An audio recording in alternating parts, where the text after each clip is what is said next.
વિદ્યાર્થી મિત્રો, આજે આપણે ધોરણ 8 ની અંદર વિષય ગુજરાતીની અંદર ક્વેશ્ચન 2 ડ ઈ નો સંપૂર્ણ સોલ્યુશન આપણે કરવાના છીએ. તો વિદ્યાર્થી મિત્રો, આગળની વિડીયોમાં આપણે અન્ય પ્રશ્નોનું સોલ્યુશન કરી ચૂક્યા છીએ. એ વિડીયો તમે આપણી ચેનલ પર જઈને જોઈ શકો છો અને અન્ય વિષયનું સોલ્યુશન પણ આપણી ચેનલ પર તમને મળી જશે. તો અહીંયા છે નીચેના પ્રશ્નો 3-4 વાક્યમાં ઉત્તર લખો. કાવ્ય 11 જે પહેલું છે, વિદાયની આગલી રાતે વડીલો કેવી લાગણી અનુભવે છે? તેમાં આવશે વિદાયની આગલી રાતે વડીલોના ચિત્તમાં સ્વજનોના થનારા વિરહનું દુઃખ હતું. પુત્રો પુત્રવધુઓ અને તેમના બાળકોની સાથે આનંદ માણી રહેલા વડીલો માટે મિલનની આ છેલ્લી રાત હતી. બીજે દિવસે તો તેમના સંતાનો પરિવાર સાથે પોતાના ધંધાર્થે જતા રહેવાના હતા. કાવ્ય 13 છે, એમાં છે હર વખત શું માત થઈ જવું દુઃખોથી? આ પંક્તિના ઉત્તરમાં કવિ શું કહે છે? તો જીવનમાં અનેકવાર દુઃખો આવે છે, તો શું દર વખતે દુઃખોથી પરેશાન થઈ જવું? આના દુઃખોથી આપણે હારી ગયા કહેવાઈએ? એના જવાબમાં કવિ પડકાર ફેંકે છે કે હવે દુઃખોથી હરાવું નથી. કાવ્ય 16 છે, એમાં જે 16,000 સ્ત્રીઓ શ્રી કૃષ્ણને કઈ રીતે રીઝવે છે? તેમાં આવશે ચંગ, મૃદંગ અને ઉપંગ જેવા વાજિંત્રોના તાલે ભાત ભાતના વસ્ત્રો પહેરેલી કેટલીક સ્ત્રીઓ ગાંધર્વ નૃત્ય કરી રહી છે. કેટલીક સ્ત્રીઓ શ્રીમંડળ વિનાના સૂરે શ્રી કૃષ્ણના ગુણગાન ગાઈ રહી છે. આમ આ બધી સ્ત્રીઓ શ્રી કૃષ્ણને પ્રસન્ન કરવા ઈચ્છે છે અને તેમનો સાથ ઝંખે છે.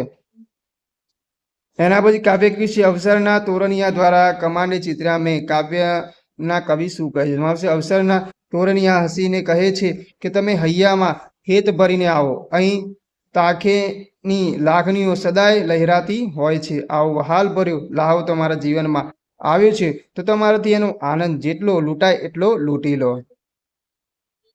એના પછી પૂરક વાંચન છે, કાવ્ય 2, એમાં છે આપને આતિથ્ય ધર્મ કઈ રીતે બજાવવો જોઈએ? આવકારો ભજનના આધારે સમજાવો. તેમાં આપણે લખીશું આપણે આંગણે આવનાર અતિથિ દેવ સમાન હોય છે અને મીઠો આવકાર આપવો જોઈએ. તે પોતાનું હૈયું ખોલી ને પોતાનું દુઃખ કે સંકટની વાત કરવા માંગતો હોય, આપને તે આદરપૂર્વક સાંભળવી, તેના પ્રત્યે સહાનુભૂતિ દર્શાવી, તેના દુઃખ દૂર કરવા તેને મદદરૂપ થવું, પણ એની અવગણના કરવી નહીં. આપણે આંગણે આવેલા અતિથિ સાથે બેસીને ભોજન કરવું અને તેને ઝાંપા સુધી આત્મીયતાથી વાળવા જવું, એ જ સાચો અતિથિ ધર્મ છે. એના પછી પૂરક વાંચન છે, એમાં છે કાવ્ય 3, એમાં છે કવિ ઘડતર કાવ્યમાં શાળાને કોની સાથે સરખાવે છે? શા માટે? કવિ ઘડતર કાવ્યમાં શાળાને તીર્થ સાથે સરખાવે છે કારણ કે તે વિદ્યાર્થીના જીવનનું ઘડતર કરે છે. વિદ્યાર્થીનો સર્વાંગી વિકાસ શાળામાં જ થઈ શકે છે. વિદ્યાર્થીઓમાં વિશ્વ બંધુત્વની ભાવના, સંભાવ, યોગ, ધ્યાન, કસરત, પશુ પંખી તથા પર્યાવરણ પ્રત્યે પ્રેમ જગાડવો, વિદ્યાર્થીઓને વિનય વિવેક શીખવા તેમજ મા બાપની જેમ વિદ્યાર્થીમાં સંસ્કારનું સિંચન કરવું એ શાળાનો મુખ્ય ઉદ્દેશ્ય છે. એના પછી ક્વેશ્ચન નંબર 2 ઈ છે, એમાં છે કૌંસમાં આપેલા શબ્દોમાંથી યોગ્ય શબ્દ પસંદ કરી ખાલી જગ્યા પૂરો. કાવ્ય 11 છે, પહેલું છે ખાલી જગ્યા જોયો વિરહ પડી બેસી પગથિયે. તેમાં આવશે ગૃહવ્યાપી. પછી નિહાળ્યો સો વચ્ચે ખાલી જગ્યા કરી બેઠો નીચ જગા. તેમાં આવશે નિયત. પછી કાવ્ય 13 છે, એમાં છે આવનારી સો ખાલી જગ્યાની વાત કરી. તેમાં આવશે ખુશી. બીજું છે ખાલી જગ્યા અંદરથી એવી જાત કરી. તેમાં આવશે દોસ્ત. કાવ્ય 16 છે, એમાં આવશે હું દુખિયાનું ખાલી જગ્યા રે. તેમાં આવશે વિસામો. બીજું છે ખડકાવે ખાલી જગ્યા મોરી રે. તેમાં આવશે કંકન.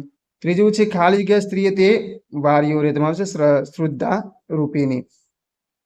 પછી 18મું કાવ્ય છે, એમાં છે દુહા મુક્તક હાઈકુ. તેમાં આવશે સૂકા ખાલી જગ્યા વન ગજવતા. તેમાં આવશે પરનો. ફરતી પીંછી અંધકારની ખાલી જગ્યા નહીં રંગા. તેમાં આવશે દીપ.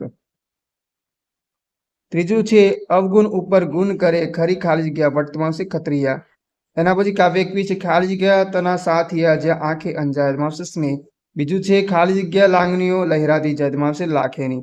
ત્રીજું છે એમાં થઈ જાતી કેટલીય ખાલી જગ્યા. તેમાં આવશે બોલ. પછી ક્વેશ્ચન નંબર 2 ઈ છે, એમાં છે નીચેના વિદ્યાર્થીનો વિધાનો ખરા છે કે ખોટા તે જણાવો. કાવ્ય 11 છે લખાયેલો કર્મ વિરહ મિલનને તે રંજનીય. તેમાં આવશે ખરું. બીજું છે વસીલા શિક્ષણાર્થે દૂર સુદૂર સંતાન નિજના. તેમાં આવશે ખોટું.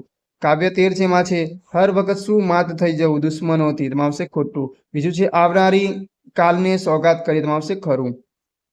કાવ્ય 16 છે, એમાં છે ઉઠી તાયા નંદરાય રે ચાખડી નવ પહેરી થાય રે. તેમાં આવશે ખોટું. બીજું છે આ હું ભોગવું રાજ્યસન રે તે તો એ બ્રાહ્મણનું પુણ્ય રે. તેમાં આવશે ખરું. પછી 18મું છે, એમાં છે દુહા મુક્ત હાઈકુ. તેમાં આવશે ગુણની ઉપર ગુણ કરે એ તો રાજવટ. તેમાં આવશે ખોટું. બીજું છે લીલા પરનો વન ગજવતા, તેમાં આવશે ખોટું. કાવ્ય 21 છે, એમાં છે નાનું શું આખું ને ઊંચેરી આશા, તેમાં આવશે ખોટું. હૈયામાં હેત ભરી આવો, તેમાં આવશે ખરું આવશે. એના પછી ક્વેશ્ચન નંબર 2 છે, એમાં છે નીચે અ વિભાગની કૃતિ સાથે બ વિભાગની યોગ્ય કર્તાની પ્રકારને જોડવાનું છે. તો સાંડ નાથે તેમાં આવશે 4 નંબર. ઈશ્વર પેટલીકર નવા વર્ષના સંકલ્પો, તેમાં આવશે 3 નંબર. બકુલ ત્રિપાઠી શરૂઆત કરી, તેમાં આવશે 5 નંબર. હર્ષ બ્રહ્મભટ્ટ સુદામો દીઠા શ્રી કૃષ્ણ દેવ રે, તેમાં આવશે 2 નંબર. પ્રેમાનંદ. એના પછી છે અખંડ ભારતના શિલ્પી, તેમાં આવશે 4 નંબર. ડોક્ટર રાઘવજી માગડ. પછી સાકરનો શોધનારો, તેમાં આવશે 3 નંબર. યશવંત પંડ્યા. આવકારો, તેમાં આવશે દુલાભાયા કાગ. પછી ચોથું છે કમાળે ચિત્રા મેં, તો એની અંદર આવશે 2 નંબર તુષાર શુકલ. એના પછી ત્રીજા નંબરમાં છે, એમાં છે વડાવી બા આવી, તો એની અંદર આવશે 3 નંબર સોનેટ. પછી ઈચ્છા કાકા, તો એની અંદર આવશે 5 નંબર ટૂંકી વાર્તા. વિરલ ત્યાગ, તો એની અંદર આવશે 1 નંબર પ્રસંગ કથા. પછી સંસ્કારની શ્રીમતા, તેમાં આવશે 2 નંબર કુટુંબ કથા. પછી ચોથું છે ઘડતર, તો એની અંદર આવશે 4 નંબર સોનેટ. પછી જે નવા વર્ષના સંકલ્પો, તેમાં આવશે 3 નંબર હાસ્ય નિબંધ. સાકરનો શોધનાર, તેમાં આવશે 5 નંબર એકાંકી. શરૂઆત કરીએ, તો એની અંદર આવશે 2 નંબર ગઝલ. તો વિદ્યાર્થી મિત્રો, આગળ નવી વિડીયોમાં આપણે નવા પ્રશ્નોનું સોલ્યુશન કરીશું. તો ટૂંક જ સમયની અંદર પ્રશ્ન 3 પણ આપણી ચેનલ પર મુકાઈ ગયું હશે. જો તમે આ વિડીયો લેટ જોઈ રહ્યા છો, તો આપણી ચેનલ પર પ્રશ્ન 3, 4, 5 દરેક પ્રશ્નનું સોલ્યુશન થઈ ગયું છે, તો આપણી ચેનલ પર જઈને તમે જોઈ શકો છો.